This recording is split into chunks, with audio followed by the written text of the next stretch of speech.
Hello friend, unique you channel में आप सभी का स्वागत है।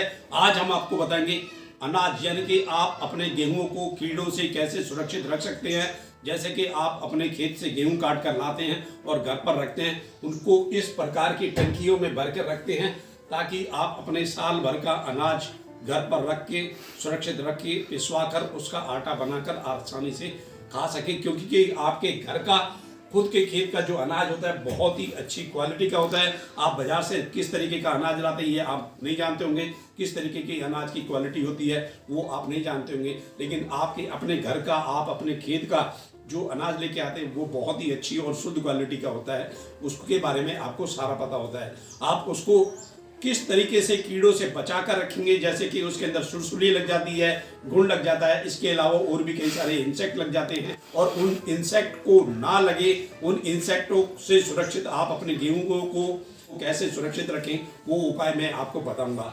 तो आप अपने गेहूं को बहुत ही आसानी से साल भर के लिए सुरक्षित रख सकते हैं। तो वो उपाय बताने से पहले मैं आपसे एक रिक्वेस्ट करता हूं, अगर आपने हमारा यूनिक यू चैनल सब्सक्राइब नहीं किया हो तो प्लीज आप हमारा यूनिक यू चैनल सब्सक्राइब कर लीजिएगा और बेल आइकन का बटन भी दबा दीजिए ताकि आने वाले हर वीडियो की जानकारी आपको मिलती रहे। तो मैं अब आपको बताता हूं कि किस तरीके के आपको उपाय करने हैं और क्या क्या चीज इस्तेमाल करनी है ताकि कि आपके इस तरीके के टंकी में रखे हुए स्टोर किए हुए गेहूं सुरक्षित रहे और उस पर कोई भी इंसेक्ट या कीड़ा या घुन या कोई और भी इंसेक्ट ना लगे। तो आपको वो मैं अब बताता हूं। दोस्तों, घरेलू उपाय बताने से पहले मैं आपको दो सलाह देना चाहता हूं। नंबर एक, जब भी आप गेहूं को स्टोर करें तो ऐसे कमरे में करें जहां पर सूरज की रोशनी हो और उस कमरे में नमी बिल्कुल भी नहीं होनी चाहिए। नमी यानी कि मॉइस्चर की वजह से गेहूं के अंदर इंसेक्ट पैदा हो जाते हैं और इसकी वजह से आपके यहाँ पे सुरसुली और भी कई सारे इंसेक्ट लग जाते हैं। नंबर एक। दूसरा, आप जिस टंकी में भी गेहूं को स्टोर करके रखते हैं वो ज़मीन से 6 से 8 इंच तक ऊंचाई पर रहनी चाहिए, क्योंकि कई बार क्या होता है कि ज़मीन से गेहूं की टंकी में नमी आ जाती है और उसकी वजह से इंसेक्ट लग जाते हैं और टंकी पूरी तरह से सूखी भी होनी चाहिए। अब हम चलते हैं उपाय की तरफ। अब आपको बताते हैं घरेलू उपाय। तो दोस्तों, सबसे पहले लेना है आपको नीम के पत्ते। जी हाँ दोस्तों, इस प्रकार के नीम के पत्ते हरे पत्ते होने चाहिए, सूखे पत्ते नहीं होने चाहिए बिल्कुल भी। इस प्रकार के आप पत्ते लेंगे, कम से कम 2-1 किलो के आसपास आप पत्ते ले लेंगे और टंकी के अंदर जैसे भी आप गेहूं रखते हैं सबसे पहले आप थोड़े से पत्तों की लेयर नीचे बिछाएंगे, उसके बाद 1 फुट तक गेहूं डालेंगे, फिर उसके बाद दूसरी लेयर रखेंगे, उसके बाद फिर 1 फुट के बाद फिर रखेंगे। इस तरीके के आप नीम के पत्ते रखेंगे तो इस नीम के अंदर एंटी बैक्टीरियल गुण होती है, बैक्टीरिया वगैरह मार देते हैं और इंसेक्ट किलर भी, इंसेक्टिसाइड भी होता है। इससे क्या होगा कि कोई भी इंसेक्ट यानी कि जैसे कि सुरसुली या घुन या कोई और भी इंसेक्ट है आपके गेहूं में नहीं लगेगा। इसके अलावा आप क्या करेंगे कि नीम की ही लकड़ियां होती हैं वो आपको कैसे रखनी है वो भी मैं आपको बता। तो दोस्तों, इस प्रकार से जैसे आप नीम की टहनी तोड़ते हैं, नीम की टहनी तोड़ेंगे और नीम की टहनी गीली होनी चाहिए, सूखी हुई नहीं होनी चाहिए। अगर नीम की टहनी सूखी होगी तो वो काम नहीं करेगी।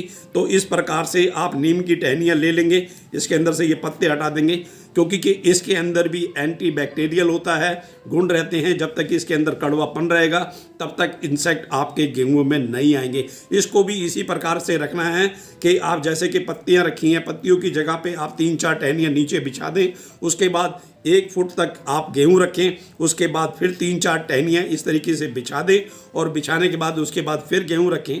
तो इस प्रकार से आपके जो टंकी के अंदर जो गेहूं रखे हैं वो सुरक्षित रहेंगे और सेफ रहेंगे। इससे आप कीड़ों से भी बचा सकते हैं इस प्रकार से। अब बताता हूं मैं आपको तीसरा उपाय। गेहूं को इंसेक्ट से बचाने के लिए यानी कि सुरसुली, पाई या घुन लगने से बचाने के लिए तीसरा उपाय है चूना पत्थर। जी हाँ दोस्तों, ये आपको बाजार से रंग पेंट की दुकान पे आसानी से मिल जाएगा। ये वो वाला चूना पत्थर है जिसे हम सफ़ेदी किया करते हैं।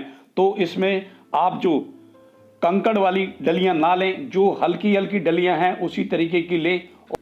इस चूने पत्थर की आप छोटी छोटी डलियां कर लें और उन छोटी छोटी डलियों को एक कपड़े की पोटली सी बना लें। एक पोटली के अंदर 30 से 50 ग्राम तक की पोटली आप बनाएंगे तो आप क्या करेंगे, कि जैसे ये स्क्रीन पर आप पोटली देख रहे हैं, इस तरीके से आप पोटली बना लें। और इस पोटली को क्या करेंगे, जैसे आप गेहूं रखते हैं तो सबसे पहले नीचे 2 या 3 पोटलियां आप नीचे रखें, उसके बाद 1.5 से 2 फुट तक आप गेहूं भर लें और गेहूं भरने के बाद इसी प्रकार से 2 या 3 पोटलियां फिर रखें, फिर 1.5 से 2 फुट तक गेहूं आप भर लें। इस प्रकार से आप अपने गेहूंों को घुंड से, सुरसुली से, पाई से, सभी इंसेक्टों से बचा सकते हैं।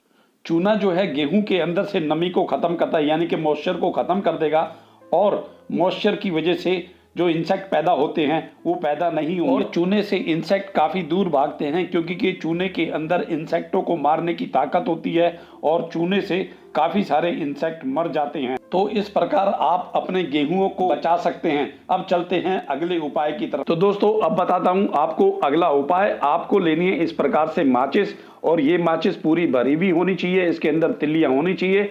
और इसको ऐसे खोलने के बाद आप अपनी गेहूं की टंकी में नीचे की साइड में 4 से 5 माचिस की बॉक्स रख दें और उसके बाद 1 से 1.5 फुट तक गेहूं भरें। उसके बाद 1 से 2 माचिस बॉक्स फिर उस गेहूं में रखें, फिर 1 से 1.5 फुट गेहूं भरें, फिर 2 माचिस बॉक्स फिर रखें। इस प्रकार से आप परत पे परत बनाकर रखते चले जाएं। तो इस प्रकार आप अपने अनाज को इंसेक्ट से बचा सकते हैं, यानी कि सुरसुली या घुंड से बचा सकते हैं। तो ये थे घरेलू और जैविक उपाय। जो आपको उपाय आसान और सही लगे आप उसको अपनाएं। ये था आज का वीडियो। आपको ये हमारा वीडियो कैसा लगा, प्लीज़ वीडियो को लाइक कीजिए, शेयर कीजिए अपने दोस्तों के साथ। फिर मिलेंगे अगले वीडियो के साथ। तब तक के लिए खुश रहिए, मस्त रहिए, स्वस्थ रहिए। धन्यवाद, शुक्रिया, मेहरबानी।